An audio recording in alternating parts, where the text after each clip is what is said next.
So what exactly is a spiritual journey? Is it doing ayahuasca up in the mountains? Is it meditation every day? Is it some sense of practice that you feel you have to implement in your life in order to attain this sense of higher consciousness that no one else can see through your third eye chakra? You see how all these words can be beautiful but overwhelming at the same time. I want people to remember that the spiritual journey is a practice. It also is a discipline, and it's going to have its own rules and ideologies as well as language, just like any other man-made topic, subject, or practice. What we want to remember is the spiritual journey in itself is not dogma. It can become that if you allow yourself to follow the practices and, I would say, ideals of others versus tapping into your inner self.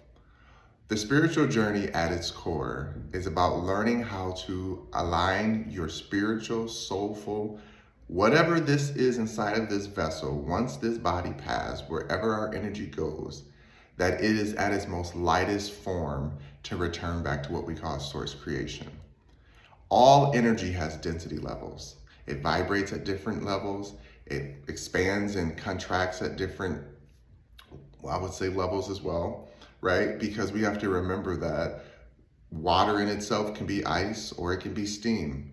This is energy expanding itself in many different ways. But at the end of the day, it can become solid or it can become a vapor.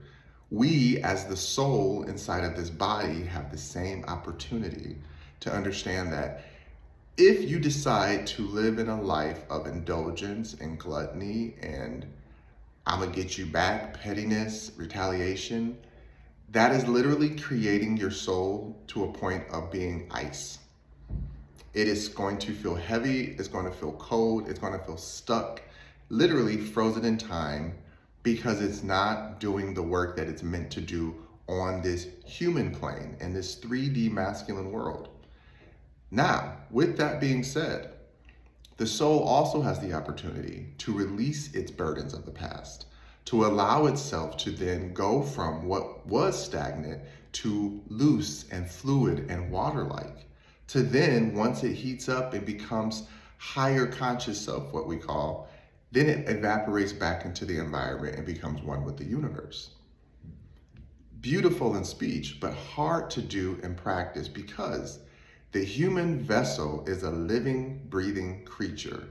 And in my perspective, in my opinion, for centuries on end, the long battle of what we call good and evil has been between the human body's free will to understand that it is an intelligent being that can make its own free will decisions. But the soul still has its own separate journey that it must fulfill and complete, which is why movies like and cartoons like Avatar became so prevalent, at least in my childhood. I understood at a very young age that it's like, we have been here before, and it spoke to a sense of me that I understood beyond my years. And as I've gotten older, I've recognized this in many different art forms. Even right now, I have a few friends that keep telling me, watch the OA, and I started watching it. And I'm only a couple episodes in, but I've recognized very quickly that this is the same concept, where we have to remember who we were before we came to this vessel.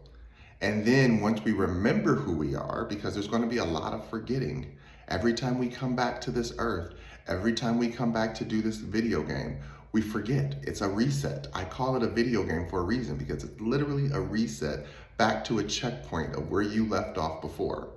And depending on how dense or how heavy your past life was, you're going to have those memories more prevalent in your body, in your acoustic records, than you do in this human form. And so then you're going to become this type of human where you literally think, I'm supposed to act and be this certain type of person. If you have murderous thoughts, you think that you're a murderer. If you have villainous thoughts, you think that you're a villain. If you have superhero thoughts and you think that you're a martyr for the cause, you're going to think that you're the person who has to save the world, right? There's a lot of different virtues that come with this type of spiritual awakening. And when you, as the human, say, I get to choose if I want to replay that video game of that last past life, or as the free will human that I am, I have the opportunity to carve out a new path, a new way of being, a new life for myself.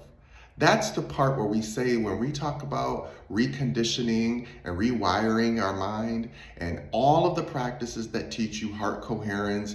Thank you, Joe Dispenza, love that man. And all of the other practices, again, like Neville Garber, who's teaching you about manifesting and state of being. These are humans who recognize that I need to be a vessel and a mouthpiece to what my soul has already conquered and completed. And if I can do this in such a way that brings us back to our centeredness of, yes, we are human first, but secondly, we are a soul consciousness that needs to complete its work. The spiritual journey is literally about learning how to prepare your soul for its next journey. If you allow your soul to hijack your body and go back into past life remembrance and start doing things where it doesn't feel connected to you. Like we say this all the time when you're partying. Like, I mean, I talked about it. When I was in my 20s, everything I did literally of the world. I drank super heavy every day. I don't think anything's wrong with drinking, but if you're abusing it to a point that you're doing it to escape or forget, it's abuse.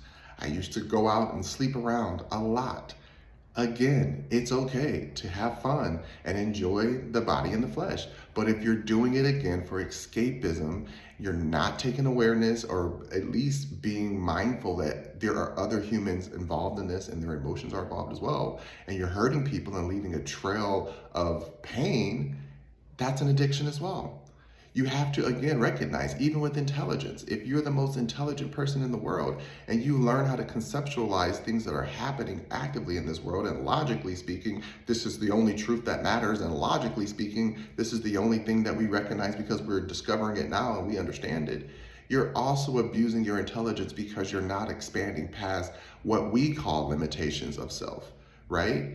The only thing science has proven is that it only understands what it's ready to understand once it's in front of it and gives it the visual capacity to see it. If a human can't see it, then they say it's not real. That makes no sense. I know a lot of people won't agree with that statement, but there's so many things that are discovered every day, because we're taking the time to open up our vessel and allow our spiritual journey to give us the message that is meant to give us, and give us the formulas and all of this information to then go out and try to make it tangible in this world. Again, the reason that humans right now are obsessed with AI and robotics and different things of technology is because we're literally finding a way to replicate ourselves.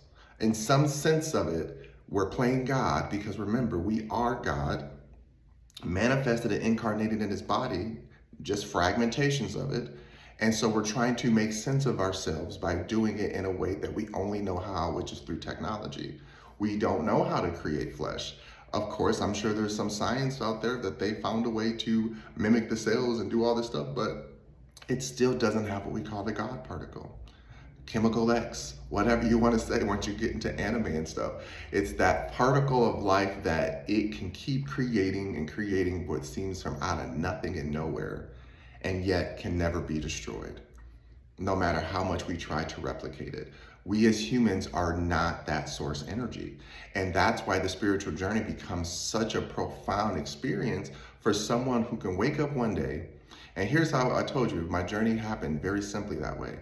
I woke up one day after partying really hard and heavy, and this was beyond, I've already talked about like my being in the hospital for a week because I got a cat bite, and how that, made me realize like my thumb could have got amputated and all these things. Life could have just changed so drastically, but everything worked out. I still went out when I got out of the hospital, went out and partied again just as heavy, like nothing ever happened. And that was the moment of my awakening, which is, you are choosing to repeat the past.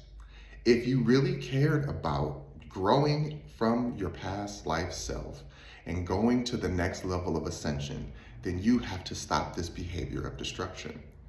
And so that was the moment when I realized, I was on the train in Chicago, and it's just one of those very beautiful movie moments when I'm in Chicago on the Red Line, and everybody knows it. You're going from like the Belmont, Addison area, and you get to like the Wrigley or whatever, and you're going from, I think, like your Addison, and you start going down. You start going underground. And in that moment of transition of seeing everything above and going down into the tunnel to then do what takes you to downtown Chicago, it was like going through a portal, a literal portal for me. And I was like, I need to change. I need a new environment. I need to replant myself somewhere else so that I can feel myself actually root, because I wasn't rooting there. I was floating around, becoming whatever anybody wanted me to become, doing whatever anybody wanted me to do just to fit this image, right? I was a party boy, I was a drinker, I was the vixen, I was out in them streets.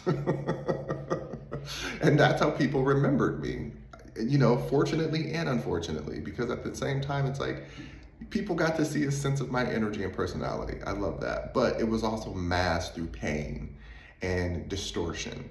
And I didn't want to be remembered for that. And so that was the moment where I was like, I need a change. And at the time, a friend of mine was like, I'm moving to San Diego.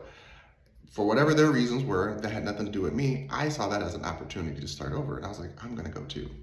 I'm gonna pack up, I literally, it was no thought. I packed up everything. I said, I told my job, they were about to promote me to a new position, a new title. I just started a new title and position, and I was like, yeah, I'm quitting. I'm leaving in a month. I didn't have a job lined up. I had nothing. And that part of me, I'm still really amazed by, because to this day, I'm like, I don't know if I would be that brave to do that. But I literally was like, yeah, I'm quitting this job in a month. I'm moving to California. I don't know what's gonna happen, but this is what I'm gonna do. And I saved for a month, got to California. Me and this friend drove across the country. We got to San Diego. We stayed in like this, like, I wanna call hostel type apartment, dorms, I don't know. It was very clean though, it wasn't bad. It was just like a bunch of international students. There was an international school down the street, and they had these like dorm-like apartments where they stayed, but then also you could rent it out as somebody who's a transient just trying to start over. So me and this friend, we shared like a dorm room, and like on the way there, I was applying, and this is when applying was easy. I was just applying, going on Craigslist and all these other places, and I found a job at a coffee shop. First being a supervisor. So they literally hired me over the phone. So by the time I got there, I had a job to start that following Monday. And I went and started that job.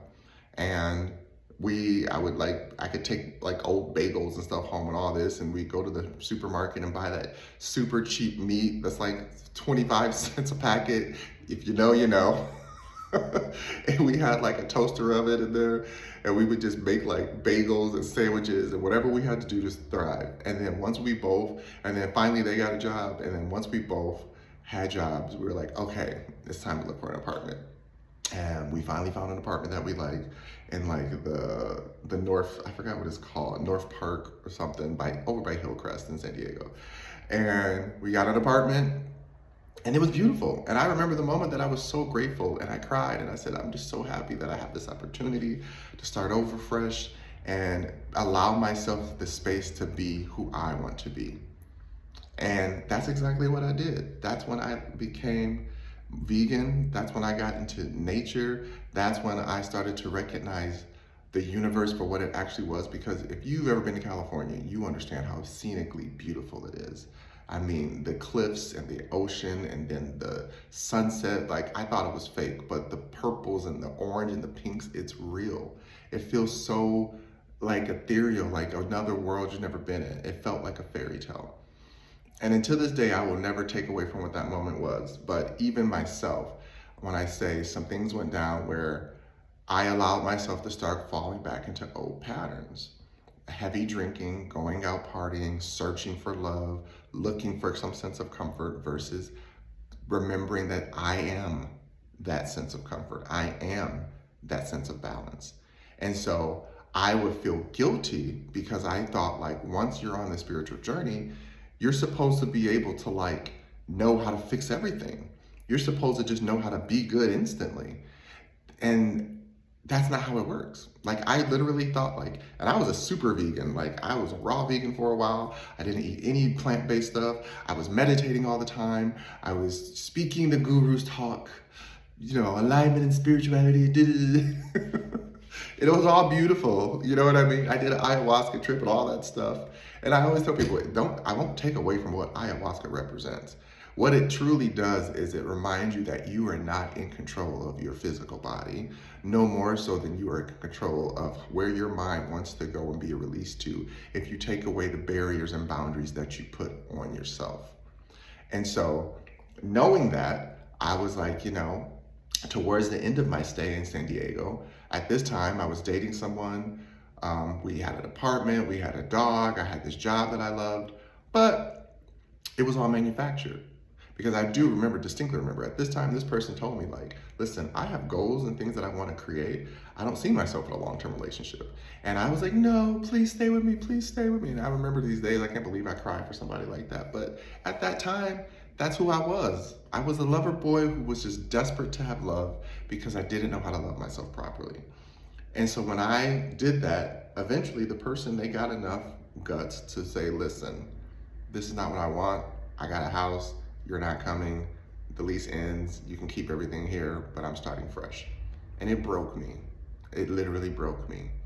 But I needed to be broke because at that time, they were very spiritual and they created their own products and they made everything from scratch and they had a certain mindset that they wanted. And I was drinking all the time and sitting on the couch and indulging in other substances and stuff. I mean, it was California and you can figure out what it was. And that wasn't their life. That's not what they wanted for themselves. So even when I go back and reflect, I can see how that wasn't fair to them. Old me would have blamed them. Or I would not even say old me, an old part of me would have tried to blame them because I wanted to not let my pride and ego be hurt. But when I'm the type of person that I was along on that journey enough to know that I was like, yeah, if that's not what you want, that's not what you want. If you're not a partier or a drinker, why would you want a partner who's always partying and drinking? And so I had to own that for myself because again, having them wasn't enough. Even being with them and practicing their beliefs wasn't enough because that person at the time is who got me into veganism. And I still thank them for giving me that lifestyle because I enjoy it. It's not something that I want to push on other people, but I enjoy that life of knowing what I put in my body, choosing where it comes from, trying to at least study or research as much as I can where it comes from, and just being self-aware. So I thank them for that. But it was, again, I wasn't there for the right reasons with them. And then even when we got a dog, they didn't want the dog, I wanted the dog. And so it was like, I was putting all these things on them that they were like, this is not what I saw for my life. And so and then the job I had was always knowing that it was gonna be temporary. They're like, this is a year job. We don't know what's gonna happen, but we might close. And so I still lived my life like I was gonna have that job forever, but once it actually ended, I had to leave. Like the job ended, the apartment lease ended, the man was gone, the dog got rehomed because at that time I could not handle all of the responsibility of not having a job, not having a place to live, not having my man. So I was like, I'm sorry, I gotta just focus on me. And so that's when I went back and started traveling again and was going up north to I went to Mendocino County, which was beautiful, and I traveled further north to Portland, Oregon, and I was hanging out there and just meeting really nice people. And I thought I was gonna live there for a minute. But a sense of me was like, you don't belong here. I should have stayed, but I think I was trying to fight it too much and I just left and jumped in the car and started driving back towards Chicago because I was gonna go back to Chicago. I was like, forget it. I may as well just go back to Chicago. But something stopped me in Iowa and I ended up staying there for a minute. And a bunch went down there that I will tell for another time. But I was definitely not living my best, healthiest life. I have felt stuck. I was working temp jobs and factories and places that I would never want to be in for my whole life. I was seeing people live these lives as it was the fighting for these titles and jobs at a place I would never. And they thought that I was coming in to take their job. And I'm like, love, I am in college right now. I do not plan on staying here. I have bigger dreams for myself. They tried to offer me a full-time job. I rejected it because I was like, I don't plan on staying in this town. So right before I was about to leave again, I got a temporary temp job at this office where I just was working there for a month and the people liked me and I ended up getting hired in. Fast forward, this is the same job that I've been working for 7 years now. So I'm so grateful to that opportunity because it opened a whole new world of communications and media and art, which is how I came here. I wrote one blog and I talk about that. I had the opportunity to write a blog And that was the first time where I realized, like, this is what the spiritual journey is about. Remembering who you were and who you want to be. Don't let the flesh fall to what the distractions are and to temptations. Because it's very easy to blame the world and then go get drunk and go party and go hook up and just say this is my lifestyle and surround yourself with a bunch of people who, again, trauma bond, because I met those people throughout my whole journey. They were trauma bonding and saying we're friends, but I was like, you guys are drunk every night doing the same thing, complaining about the same stuff. And no offense to them, but that's the density I talked about. They were ice. They were freezing themselves in a time and place that said, I can't do any better or any worse, so I may as well stay here. And I was like, I'm fluid right now. I'm water. I can't stay stagnant here. That's not who I am. And so I allowed myself to flow to the next journey and allowed myself to keep going. And I'll say it, there's been a few times where I've ascended to my steam level and I came back to the earth because, again, just like any, like I think it's Jay Chanty, I can't remember his last name, but it's kind of like the monk theory. You can only go isolate for so long before you have to come back to reality. And so you go off and you isolate. And I went up to Minnesota and Denver and the mountains and different places and just meditated and really was off the grid, again, living by myself and just doing my own thing. And I got back to that higher self of consciousness and sense of self. And you probably can go back to some of my old archives. It's linked down below, the EQ with JAH archives. And I have old videos of me just in the mountains and all this. And you can even see the difference in my weight. Very skinny. I wasn't eating. You can tell I'm eating now, but that's okay though, because I'm happy. But it was just like learning the journey of self.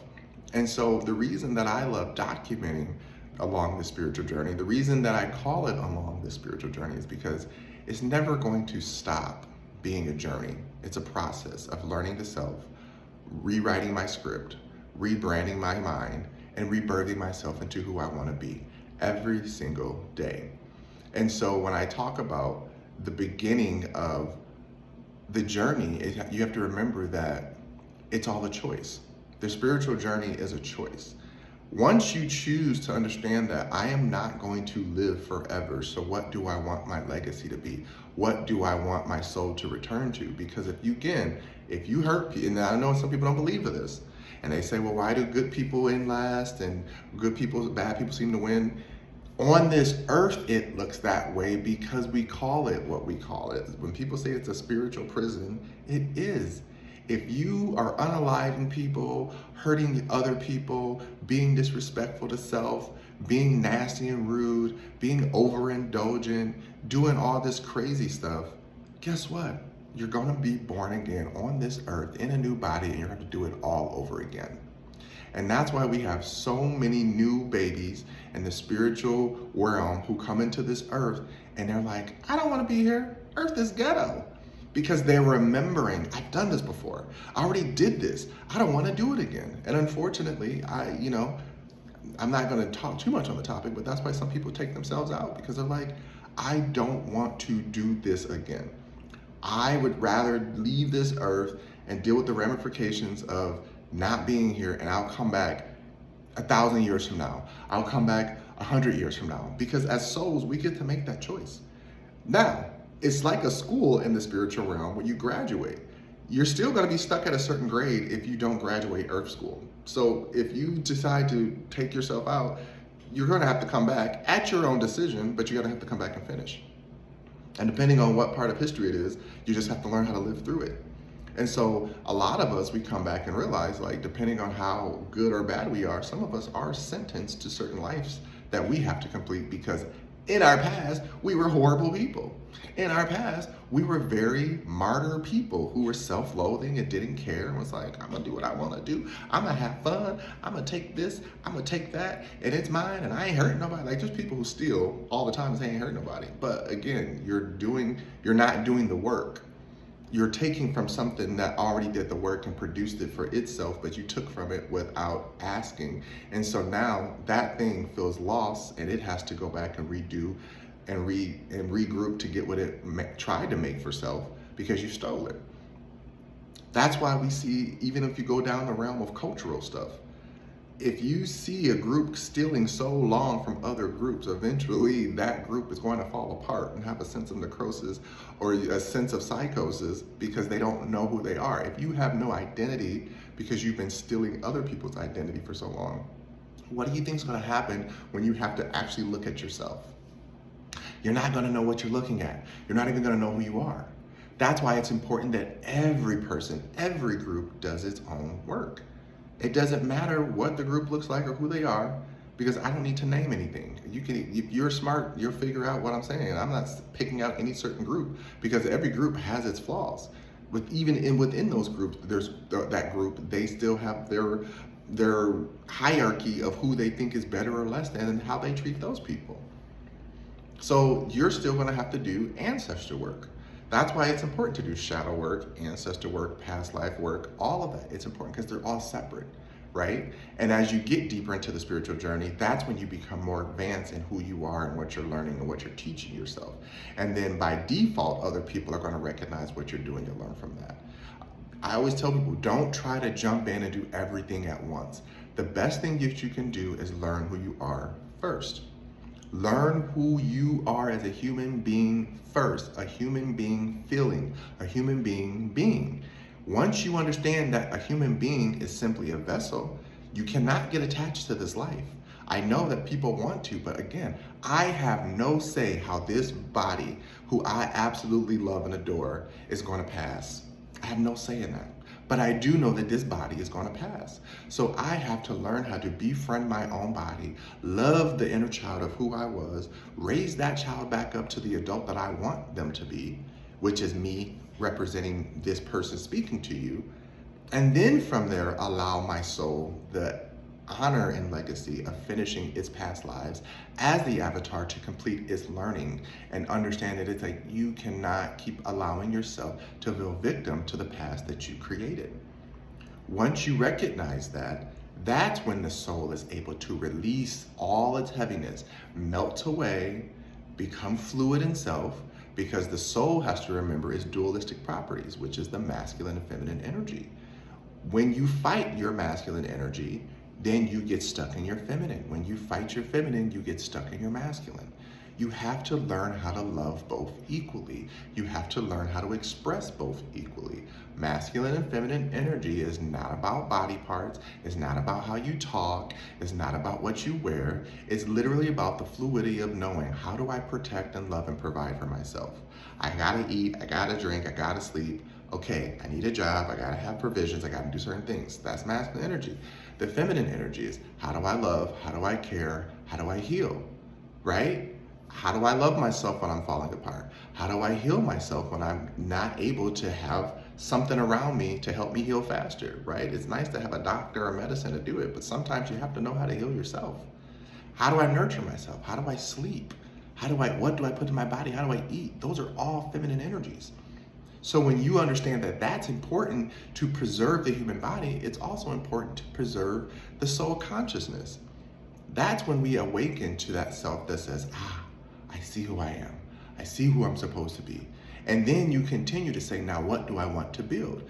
This is where we get to that, what we call the higher self or ascension process, which is, okay, well, I can help my human body and my soul body for myself personally by being a creator, by creating content, by creating an archive of information and data that is there for anyone's use to go back and catalog and recognize themselves in the journey and use it on their pathway. I am here to be a bridge and leave little tools and provisions for those once they get to this level of the journey. I've always known that about my journey, and I've always known that about my process. I just didn't know what it looked like for me. That's why I call myself a spiritual tour guide, because I'm just here to say, well, there's that part of the journey, and there's the meditation port, and there's the dark night of the soul section, and there's that. You can try to skip them, but you can't. It's like an amusement park. The longer you avoid the roller coaster doesn't mean that, eventually you're gonna be like, I rode all the rides, except that one. And it's gonna be like, well, I don't like roller coasters, I'm scared of heights. Okay, well, how you gonna know what's on the other side of finishing this until you do what you gotta do to complete this journey? And so once you finally say, let me get past my fears, and you get on that roller coaster of fear, and you say, okay, I did it. Again, you ain't gotta love it, but you gotta do it. That's the part of learning emotional intelligence. That's, again, why on this journey, you have to understand that the emotional intelligence part is, again, the bridge between the human self and the spiritual self. And when one is falling apart, the other has to hold the other up. And when the other is holding the other up and it can't get to where it needs a little boost, that's what the other one's for, right? So when I'm having a hard human moment, like a relationship ending or a job loss or relocation or something else, that's where my soul has to be like, it's okay, baby. This is a fresh beginning. We're just gonna plan again, start again, take as long as you need, but we gotta get up tomorrow and we gotta get this thing done, right? Then, let's just say life is lifing. You got all the provisions, you got the money, the job, the house, everything's great, and your soul's like, I feel depressed, I don't feel happy, I feel lonely. And that's when your human can say, it's okay. You're not always supposed to feel like you're supposed to be doing something. It's okay to just rest. It's okay to relax. That's a huge part of the journey as well. Nothing grows always in movement. It has to sit still at some point to plant its roots so that it can get the nourishments that it needs from the universe, from nature, from the earth, from the womb. The womb of self is, again, how we love ourselves in darkness. How do you love when no one is watching? How do you love when no one is looking? This is the spiritual journey. So again, when you begin this journey, it's not about trying to be the most perfect vessel. It's not about trying to be the most perfect, pristine soul. It's definitely not about being the most well-educated and all of the teachings from the past and this and that. Those are great to know, but it still doesn't change that you still have to do the work as a human and be disciplined in the practice every single day until you leave this earth. That's the part that most people are weary of. That's the part that even some of the strongest spiritualists fall wayside to because they forget you have to do it every day until you're gone from this earth. Your soul will go on, and when it's released, it's released. But until then, you have to give the body the ability to experience life. You have to give the body the ability to understand how to experience unconditional love from self, to then experience love of others. Because yes, love of others is conditional, but when you have unconditional love of self, then you have the ability to love others through their process unconditionally. You understand? No one is perfect. It's not about, again, being perfect. It's about recognizing that everyone is going to get to where they need to be, how they're going to do it based on their level of awareness and the checkpoint of the video game that they decide to take off from and step back into, and understand that, again, it's a practice, it's a discipline.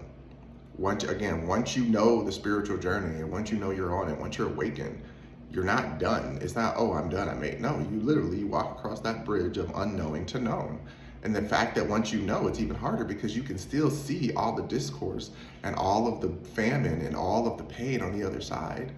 And there's nothing you can really do about it. Why? Because all you can do is focus on building something that the other side can look over to and say, I want to be over there. How do I get over there? And the best part about this is there's no bridge that you can physically cross to get there. You have to let your body ascend to that next level, go from that ice state to that water state to the steam state, to then either you float over and find a way to climb up, or you ascend over, float over, and let yourself rematerialize in the world that you could decide that you want to be in. Then once you're on that side, it's about continually doing that work without becoming egoic, without thinking that you're just God's gift to the earth. Because there's been plenty of times when people think, well, you think you know it all. I don't think I know it all. I know what I know of what I've experienced, and I know what I know from what I've seen, and that's all I can tell you. There are going to be plenty of people out there who are going to tell you, this is the exact way to do this practice. This is the exact way to manifest. This is the exact ritual. You have to do exactly this way. If it works for them, it works. Remember, wherever you put your energy and wherever energy flows, it will work. It doesn't mean it's going to work for you. You know what I mean? Like, I've learned that as a tall person. Just because you fit don't mean I'll fit. I gotta go find where I fit because physically I can't fit there. So spiritually, there's some things where you will not fit there. So every practice is not gonna work for you. You gotta test it out, what works, what doesn't work. For me, I do what I call universal energy practices, where the universe is my God. Everything in the universe, everything that exists is spiritual to me. The table is spiritual because it allows me to sit up and not hurt my back and eat off of and serve off of and work off of. The cup is spiritual to me because it gives me a vessel to drink nourishment, fluids out of and give back to my body, right? Everything is spiritual to me. So for me, nothing is over or under the other, it's just there. So I see things as a wholeness. When you see things only in polarity, you're only going to live for that. That's why we have the patriarch. If you only see things in the masculine viewpoint, take, destroy, conquer, versus protect, honor, love, then that's where you're gonna live. If you only live in the matriarch, which is forgive, forget, let be, let love, light, great. Okay, well now you're just tender and soft and anything can attack you. And I know that sucks, but you gotta keep your shell. That's why you have to know how to integrate both. You have to know how to be both. You have to know how to be loving, soft, and kind, but you also have to know how to be a spiritual baddie where it's like, not over here, because I still got hands. Like, I still am human. Like, you're not going to disrespect me. So that's the part that's important. So again, remember that the journey is about how you pace yourself, how you get there on your own terms. It is not about being the most pristine, being the best at mantras, being the best at rituals, being the best at knowledge of all of this stuff that we talk about. Again, you're not better than someone because they're not awakened yet. Because yes, there are people out here who we consider horrible people and they manifest and materialize easily because they live in that material world. So they understand the material world is very simple. You just have to take. As long as you gather and take a bunch of stuff from others, you'll get what you want. Doesn't mean that your soul is going to ascend. And that's part of the part that you have to remember where it's like, we're on a different path. I can't worry about how they're getting theirs and what they're getting. I have to only worry about me. And if that means that everything that I want is not materialized instantly, at least I know that my soul is healed. At least I know that my heart is healed. Because if I did pass right now, I'm floating so high, baby, that ain't nothing gonna be able to touch me. I will not come back to this density. I already know that. I've said that many a times. When I leave this earth, I know that I will never have to come back to this earth world again because I'm beyond its teaching. I know everything I need to know. As far as what it's gonna, I already know the patterns, I already know the beliefs, I already know what it is. So that's why I kind of had to just let go and let God and be who I needed to be. And so from here on out, all I can focus on is giving what I can give back for the next generations. And that's my spiritual journey. So I hope this makes sense. I hope that when you get on this journey, you don't feel discouraged, you don't feel overwhelmed. You will, it's gonna happen, but I hope that you find a way to allow yourself to realign to, again, your sense of being and love that it's okay that you don't know everything, okay? So take your time, go at your own pace. You will find your way across that bridge and find a safe space. Anywho, thank you for joining me along this spiritual journey. I am your spiritual tour guide, JAH, and as always, I love you. And of course, check me out in my links down below, epicentity.org, digital products, services, merch, all of the above. It's all there for you. Thank you for support. Love ya.